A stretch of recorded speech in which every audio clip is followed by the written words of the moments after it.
Hello everyone, आज आपका स्वागत है हमारी यूट्यूब चैनल ब्राइट टुमारो के अंदर। और आज हम और आप मिलकर डिस्कशन करेंगे इंग्लिश के ऊपर। किसके ऊपर? इंग्लिश की। इंग्लिश क्या है?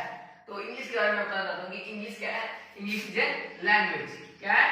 लैंग्वेज। और लैंग्वेज कैसी होती है? लैंग्वेज क्या होती है? भाषा। जैसे हिंदी है, इंग्लिश भी ऐसे ही किसी देश की भाषा है। तो लैंग्वेज एक तरह की होती है साउंड। क्या होती है? साउंड। अब आप कहेंगे साउंड कैसे होती है? तो आप सबको पता है कि हम सब आप हिंदी बोलते हैं, कुछ मराठी गुजराती कुछ भी बोलते हैं, तो वो कैसे बोलते हैं? क्योंकि जब बचपन में छोटे तब उन्हें बोर्ड पे लिख के सिखाया नहीं होगा कि ये हिंदी है, ये ऐसे है। वो साउंड से जब उनके घर वाले मम्मी पापा बोलते होंगे तो उनके साउंड से उन्हें पता चला, उनकी आवाज सुन के ध्वनि सुन के पता चला कि ये ऐसे ऐसे शब्दों को बोला जाता है। तो इसी तरीके से हम बोलेंगे इंग्लिश को भी। इंग्लिश क्या एक लैंग्वेज है, लैंग्वेज क्या एक साउंड है। साउंड कैसी है? साउंड सिर्फ 26 लेटर्स की साउंड है। कितने लेटर्स की साउंड है? सिर्फ 26 लेटर्स की साउंड है। इसमें सिर्फ 26 लेटर है। जैसे हिंदी के अंदर 33 है, इसके अंदर ऐसे 26 है। तो इसमें इसे दो भागों में बांट रखा है। दो कैसे? एक है वावल। क्या है? वावल। और दूसरा क्या है? कॉन्सोनेंट। क्या है? कॉन्सोनेंट। तो ये 26 लेटर्स हैं, इन्हें क्या बोलते हैं? अल्फाबेट। क्या बोलते हैं? अल्फाबेट। अल्फाबेट्स नहीं, अल्फाबेट। अल्फाबेट क्या बोलते हैं? अल्फाबेट। और वावल जो होते हैं वो पूरे इंग्लिश के लिए कितने होते हैं? सिर्फ 5। नाम देखिए, ए ई आई ओ यू। कितने होते हैं? 5। कौन कौन से? ए ई आई ओ यू। बचे हुए जो भी लेटर्स बच गए वो सारे क्या होते हैं? कॉन्सोनेंट। क्या होते हैं? कॉन्सोनेंट। आपको बोलने का ढंग को भी ध्यान देना पड़ेगा कि आप कैसे किसी वर्ड को बोला जा रहा है, क्योंकि आपकी पर्सनैलिटी डेवलपमेंट के लिए ही इंग्लिश बोली जाती है कि आपकी पर्सनैलिटी कैसी है। ठीक है, तो यहाँ पे ये हो गया। आगे चलते हैं। आगे हम बात करते हैं कि वर्ड से क्या बनता है। वर्ड से क्या बनता है? वर्ड से बनता है लेटर। तो लेटर से क्या बनता है? लेटर से बनता है वर्ड। तो जो वर्ड होता है, वर्ड, उसे क्या बोलते हैं हम? A group of letters have complete meaning.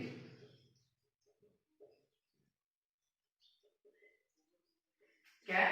A group of letters have complete meaning. किसी भी लेटर्स की जो कंप्लीट मीनिंग होती है उसे बोलते हैं वर्ड। जैसे एक मैंने लिख दिया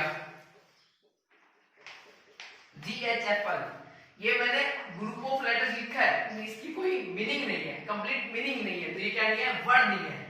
लेकिन इसी की जगह मैंने लिखा मार्केट। मार्केट, मार्केट की मीनिंग है क्या? बाजार, इसलिए ये वर्ड है। ठीक है, वर्ड है, तो ये सही है, ये कुछ नहीं है, गलत है। तो आपको पता लगे कि वर्ड है, और वर्ड होता है group of letters have complete meaning. आप नोट डाउन कर लेते हैं, लिख भी सकते हैं, नोट्स बना सकते हैं साथ साथ। ये एयरफोर्स नेवी एनडीए के लिए आगे की आपकी तैयारी के लिए किया जा रहा है। उसके बाद जैसे कि इंग्लिश जो है, इसके अंदर क्या है? वर्ड है। वर्ड सारे किसके हैं? ये पार्ट ऑफ स्पीच के। किस चीज के लिए? सारे part of speech. Part of speech, speech है। ये कितनी है पूरी? ये 8। कितनी है? 8 है। 8 है। तो उनके नाम अभी आपको बता देता हूं मैं। पहला, अभी उनका पहला नाम है इनका। तो जो पार्ट ऑफ स्पीच है वो शुरू करते हैं हम। तो फर्स्ट है हमारी पार्ट ऑफ स्पीच के अंदर नाउन। क्या है? नाउन। जिनके ऊपर पूरी इंग्लिश है वो है पहला नाउन। क्या है? नाउन। दूसरा है प्रोनाउन। प्रोनाउन आपको बोलने का ढंग देखना पड़ेगा कि आपने क्या बोला जा रहा है। तीसरा है वर्ब। क्या है? वर्ब। जो वर्ब नहीं, वर्ब। चौथा है एडवर्ब। एडवर्ब नहीं, एडवर्ब। पांचवा है एडजेक्टिव। क्या है? एडजेक्टिव। क्या बोला जा रहा है इसे? एडजेक्टिव। एडजेक्टिव नहीं, एडजेक्टिव। इसी तरीके से हमारा 6 है इंटरजेक्शन। इंटरजेक्शन कंजक्शन, एक है 7 कंजक्शन, क्या है? कंजंक्शन। आप लोग इसे बोलते हैं कंजंक्शन, कंजंक्शन, ये बोला जाता है कंजंक्शन। क्या बोला जाता है? कंजंक्शन। 8 जो है वो है हमारा प्रेपोजिशन। क्या है? प्रेपोजिशन। आप इसे प्रेपोजिशन, प्रीपोजिशन बोलते हैं। ये क्या है वैसे? ये है प्रेपोजिशन। क्या है? प्रेपोजिशन। क्या है ये? प्रेपोजिशन। तो इन्हें बोलने का तरीका है वो भी आपको चेंज करना पड़ेगा। जैसे मैं आपको बता दूं कि ये जो वर्ब है, वर्ब, इसे हम वर्ब क्यों बोला गया? इसे वर्ब क्यों नहीं बोलते? और ये प्री, प्री नहीं है, ये प्रेपोजिशन। तो इसे प्रेपोजिशन बोला जाता है। हम लिखते हैं ब्रिटिश के तरीके से और बोलते हैं किसी तरीके से, अमेरिकन के तरीके से। आपको ध्यान देना पड़ेगा कि हम कैसे बोल रहे हैं, कैसे लिख रहे हैं, दोनों चीजों के ऊपर। तो मैं आपको बताता हूँ, जैसे कि जो ये वर्ब है इसे वर्ब क्यों बोलते हैं। मैं आपको एक सेकेंड राइट डाउन कर लिया होगा। आप अगर नोट्स बना रहे हैं प्रॉपर ढंग से तो राइट डाउन करते रहिए। तो यहाँ पे लिखा वर्ब। तो मैंने आपको सबसे पहले समझाया था कि वावल और कॉन्सोनेंट क्या होते हैं। तो जो ई होता है वो क्या होता है? वावल है। आर क्या है? कॉन्सोनेंट है। अगर किसी वावल से पहले, सॉरी, वावल के बाद आर हो, क्या हो? आर, तो वो क्या होगा? ए।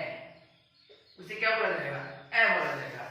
एक और एग्जांपल ले लेते हैं, फादर। इसे क्या बोलेंगे? फादर। इसमें भी क्या है? इसमें भी vowel plus R equals to में क्या है? ए। कैसे? इसे ऐसे बोलते हैं फादर। ठीक है? फादर। दूसरा एग्जांपल ले रहा है, जैसे कि अब आप कहोगे तो ई के, ई जो वावल है तो पहले आ गया, अगर आर के बाद वावल हो तो उसे आप क्या बोलेंगे? जैसे कि ये है रिक्वेस्ट। क्या है? रिक्वेस्ट। इसे कैसे बोलेंगे? यहाँ पे वावल पहले है, उसके बाद वावल बाद में, कॉन्सोनेंट पहले है। तो यहाँ पे R plus vowel, R plus vowel equals to में रिटर्न। इसे हम ड्राइव बोलेंगे। जैसे रिक्वायर्ड, रिक्वायर्ड के अंदर भी सेम चीज, आर प्लस वावल। ये भी क्या हो गया? आर। क्या हो गया? आर। तो ये इसी तरीके से हम आपको आगे बताते रहेंगे, शॉर्ट ट्रिक्स जो भी आती रहेगी धीरे धीरे। तो आप ध्यान देते रहिए, आप नोट कर लीजिए, नोट करना चाहें तो, या फिर आप इसे प्रेजेंस ऑफ माइंड की बात है कि आप इसे ध्यान रख सकते हैं आराम से। इसके बाद हम आगे शुरू करते हैं सेंटेंस। और वर्ड हो गया, और हमने पार्ट ऑफ स्पीच देख ली कि किससे इंग्लिश तैयार हो रही है। तो अब हमारा नाम है सेंटेंस। क्योंकि किसी कि हम अब क्या बोलते हैं? सेंटेंस। यहां से देखते हैं sentence, a group of words have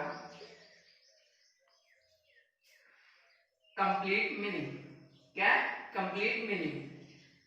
अरे भाई, समझने वाली बात है कि जब ग्रुप ऑफ लेटर्स का, जब कोई ग्रुप ऑफ लेटर्स का कोई मीनिंग थी तभी तो वो वर्ड बना ना। और वर्ड की अगर कोई मीनिंग होगी तभी तो सेंटेंस बनेगा ना। जैसे मैं कोई वाक्य बोल रहे हैं, राम एंड श्याम, वाक्य तो है पर कुछ बना? कुछ नहीं बना। लेकिन Ram and Shyam go to market, इसमें वाक्य है, उसका मीनिंग भी है कि राम और श्याम बाजार गए हैं। तो इसी तरीके से हमें जो जिस किसी वाक्य का एक कंप्लीट मीनिंग होगा, अर्थ होगा, उसे क्या बोलेंगे? सेंटेंस। क्या बोलेंगे? सेंटेंस। ये समझने वाली बात है यार, बच्चों को पता होती है बात। तो आगे हम पढ़ते हैं कि सेंटेंस तो ठीक है, हमने बोल दिया। अब उस सेंटेंस को बोलने का तरीका क्या होता है, ढंग, स्ट्रक्चर जिसे बोलते हैं इंग्लिश के अंदर, वो सीखना अत्यंत आवश्यक है।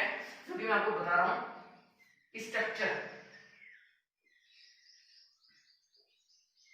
इसे क्या बोलते हैं? Arrangement of words. Arrangement of words कि जो शब्द है उन्हें आगे लगाना है, पीछे लगाना है, दाएं बाएं कहीं पे भी यूज करना है, उन अरेंजमेंट को क्या बोलते हैं? स्ट्रक्चर। क्या बोलते हैं? स्ट्रक्चर। तो स्ट्रक्चर कैसे होता है, मैं इसका आपको बताता हूं। सबसे ऐसे है कि यहाँ पे क्या आ गया? यहाँ पे आ गया आपका सब्जेक्ट, यहाँ पे आपका वर्ब, और यहाँ पे ऑब्जेक्ट। ये एक सेंटेंस की स्ट्रक्चर होता है, सब्जेक्ट वर्ब प्लस ऑब्जेक्ट। ठीक है, आगे लिखते हैं। अभी आपको सब्जेक्ट तो सब्जेक्ट होता है, वर्ब ऑब्जेक्ट ऑब्जेक्ट होता है, लेकिन बीते क्या है वर्ब। वैसे वर्ब का टॉपिक पढ़ाएंगे तब आपको बताऊंगा। वैसे आप मुझे कमेंट करके बताइए अभी कि वर्ब कितने प्रकार की होती है, प्रॉपर रूप से वर्ब कितने प्रकार की होती है, बताइए। सभी कमेंट कर सकते हैं, उसका मैं आपको बताता हूँ, आपको टाइम मिल जाएगा। तो वर्ब जो होती है आप कमेंट कर दीजिए, मैं देख लूंगा। जो वर्ब जो होती है वो कितने प्रकार की होती है, तो वर्ब होती है वो मेन रूप से दो प्रकार की होती है, एक तो हेल्पिंग वर्ब, एक मेन वर्ब। हेल्पिंग वर्ब कौन कौन सी होती है ये आप देख लीजिए यहाँ पे, इजमा, हैव और एक्सेट्रा। मेन वर्ब जो होती है वो कितने प्रकार की होती है, आपने तीन प्रकार की सुनी होगी, मैं कहता हूँ कौन कौन सी, V1, V2 और V3, present past past participle. ठीक है, ये तीन प्रकार की वर्ब होती हैं। लेकिन अभी हम आपको बताएं ना, आपको यहाँ पे हमेशा नया सीखने को मिलेगा। तो नया सीखने की बात यही है कि आपको यहाँ पे मिलेगा V4 और V5, ये होती है पांच प्रकार की। V4 किसे बोलते हैं, V1 प्लस ing, और इसे क्या बोलते हैं, V1 प्लस एस या ES। इसे V5 बोलते हैं, इसे V4 बोलते हैं। ये होती है वर्ब, इसकी दो प्रकार होते हैं, helping verb, main verb, is am, have etcetera. इसके अलावा मेन वर्ब में V1, V2, V4, V5। V4 को V प्लस ing बोलते हैं और V5 को V प्लस एस या ES बोलते हैं। तो आप ये याद रखेंगे, मुझे विश्वास है आपके ऊपर। और अब आगे हम स्टार्ट करेंगे आज काइंड ऑफ सेंटेंस। क्या स्टार्ट करेंगे आज, काइंड ऑफ सेंटेंस। तो आप ध्यान दीजिए, मैं स्टार्ट करता हूं। काइंड ऑफ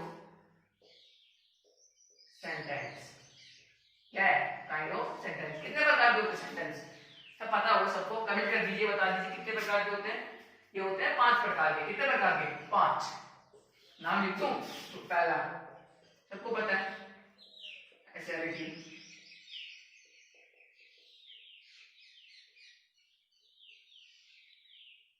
दूसरा होता है इंटरोगेटिव, इनका कोई ऑर्डर नहीं होता, इन्हें ऊपर नीचे कैसे भी लिख सकते हैं। तीसरा जो होता है वो होता है इंपेरेटिव।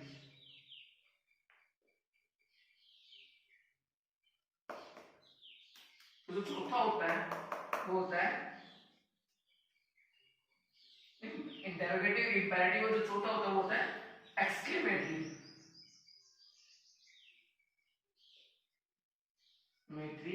सेंटेंस। क्या होता है, एक्सक्लेमेटरी सेंटेंस।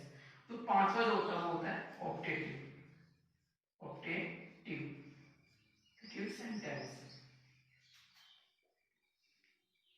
ठीक है, तो मैंने आपको काइंड ऑफ सेंटेंस लिखा दिए हैं। ये हम अगले पार्ट में आपको बताएंगे कि इनकी क्या क्या डेफिनेशन है, कैसे कैसे यूज करते हैं और कैसे कैसे स्टार्ट करते हैं। उसके बाद हम अगली वीडियो स्टार्ट करेंगे टेंस, तो आपको उस पर ध्यान देना है और ये पढ़ के आना सारा, ये आप मेमोराइज कर लीजिए और हम अगले पार्ट में आपको वीडियो मिल जाएगी, उसके अंदर ये सब कुछ मिलेगा। अभी आपकी क्लासेज होंगी, आप हमारे चैनल को लाइक करें, सब्सक्राइब करें। कोई भी सवाल हो आपका इंग्लिश को लेकर तो आप उसे कमेंट में हमें बता दीजिए कि कोई क्वेश्चन है आपका, कोई आपको मतलब दिक्कत कर रहा है तो भी हमें बता सकते हैं। किसी सब्जेक्ट के लिए हमारे चैनल में हर सब्जेक्ट का टीचर अवेलेबल है। ठीक है, तो ये सब कुछ है, आपको कल टेंस पढ़ाया जाएगा, कल से हम धीरे धीरे शुरुआत करेंगे। आज सिर्फ आपको इंट्रोडक्शन मिला है सिर्फ इंग्लिश का। Okay, thank you, bye.